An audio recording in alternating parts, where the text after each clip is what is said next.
쉽지는 않았겠죠. 주변 사람들 희생이 많이 따랐다 그래요. 이 사람 이렇게 봤을 때는 2인자의 사주거든. 근데 자기가 목표한 게 있잖아. 거기에 대해서는 전력 질주하는 거야. 올해가 아마 굉장히 중요한 해다 그래, 이 사람한테는. 안녕하십니까. 안녕하세요, 용장군입니다. 그래서 오늘 제가 또 한 분의 사주를 한번 들고 왔는데요. 네. 제가 한번 사주 한번 들어볼 테니까 느껴지는 기운 그대로 한번 보이시는 대로 한번 말씀 부탁드리겠습니다. 오늘 들고 온 분은 남성분의 사주입니다. 남성분. 네. 남성분의 사주고요. 자, 1963년생이고요. 네.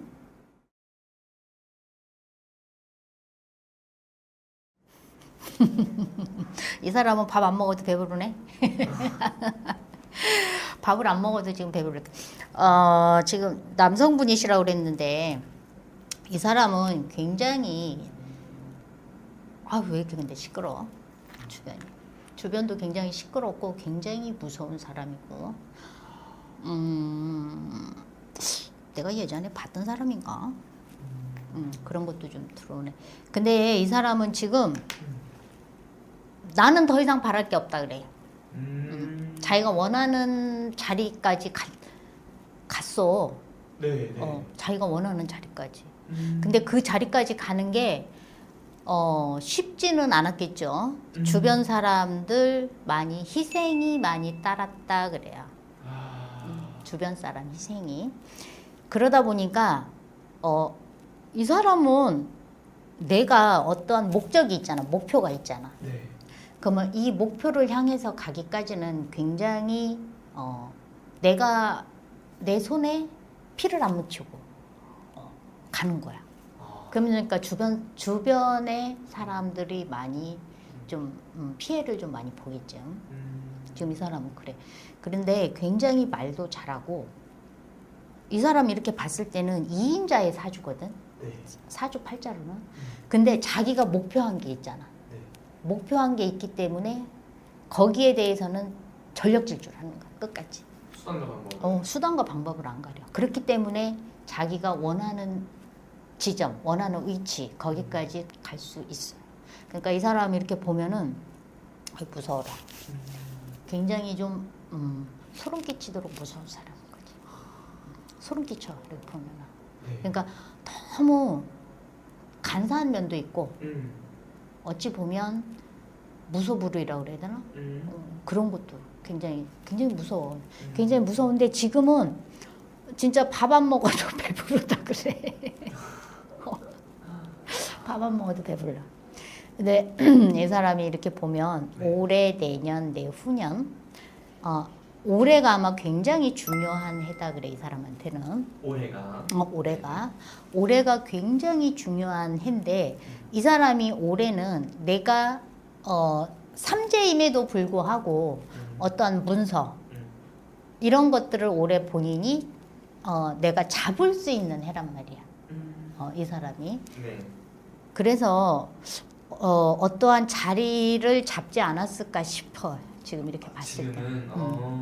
왜 그러냐면 이 사람은 내가 어떠한 것을 목표를 했을 때 네. 수단과 방법을 가리지 않기 때문에 네. 어떠한 단체의 장이라든지 하다못해 지방자치단체의 장이라도 이 사람은 가져야 되는 거야.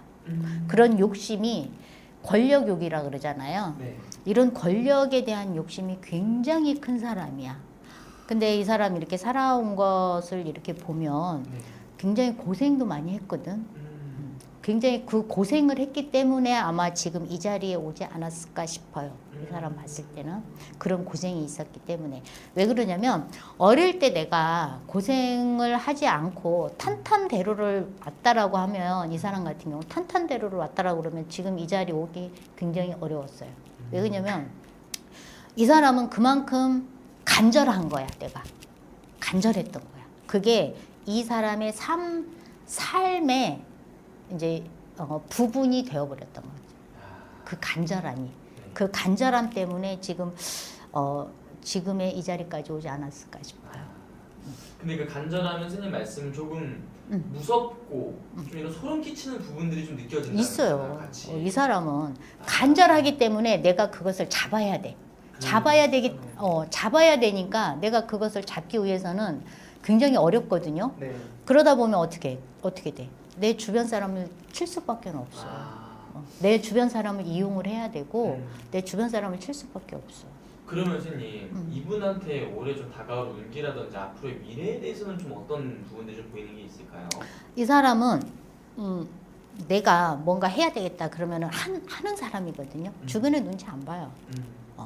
그리고 이제 굉장히 말을 잘하기 때문에 일종의 이제 가머니설일 수도 있어. 가머니설일 수도 있는데 이게 이제 사람들을 말을 잘하는 사람들은 주변의 사람들을 현혹을 잘 시키거든. 그러니까 당연히 나를 따르는 사람들이 많을 수밖에는 없어요. 그러니까 그런 사람들을 이용을 해서 내가 하고 싶은 대로 다 해. 이 사람을 보면. 내가 하고 싶은 대로 다 해. 내가 하고 싶은 대로 다 하는데 그 결말이 아마 좋지는 않다는 거지. 내가 하고 싶은 대로 다 했지만 그 결말의 끝은 그리 좋지는 않다 그래요. 그럼 선생님 이분이 올해 좀 가장 조심을 해야 되는 시기가 있다면 어느 시기에 좀 안 좋은 일이 이 사람이 지금 이제 음력으로 지금 아직은 6월이잖아요. 양력으로는 7월이고. 근데 이 사람 하반기 이제 계속 하반기로 가잖아. 하반기로 갈수록 아마 조금 더 지금보다 더 머리가 아프지 않을까 싶어. 하반기로 갈수록. 하반기로 갈수록. 이 사람 이렇게 보면은 운이 올해는 그런 대로 내가 잡을 수 있는 것을 잡아. 올해는. 근데 내년에는 머물러 버리는 거지. 내년에는. 그러니까 올해 이제 하반기로 가면서 조금 아마 이 사람에 대한 인식이나 평가라고 그래야 되나? 아마 그런 것들이 좀 좋지는 않을 거라고 이 사람 보면. 그러면 내년에는 이제 그런 것들이 멈춰버리는 거야. 아주 나빠지든가 아니면 아주 이제 좋아지든가 그래야 되는데 이제 멈춰져 버리는 거지. 멈춰졌다가 내후년 가면 이게 이제 더 떨어질 수밖에는 없는 거지. 그러면 일종의 이제 본인이 뭔가 다시 뭔가 이제 계획을 잡고 뭘 해야 되겠다라는 것을 했을 때 동력을 잃을 수가 있어요. 이 사람 같은 경우. 알겠습니다. 오, 신기하네요. 누군지는 선생님 제가 말씀을 드리지 못하지만 영상 나오는 선생님 누군지 보신다면 정말 연세 종사가 무서워. 근데 진짜 무서워. 이 사람 같은 경우. 계속 선생님이 계속 반복해서 말씀을 하는 게 무섭다, 살기가 느껴진다, 소름이 돋는다 이런 말씀을 또 해주시는 것 같네요. 알겠습니다. 아이고 참, 이 사람은 그런 진짜 어찌 보면 진짜 본인이 정말 피나는 노력을 했기 때문에 근데 이 사람 관제는 이 사람은 항상 끼고 살 수밖에는 없어. 그 관제가 아이고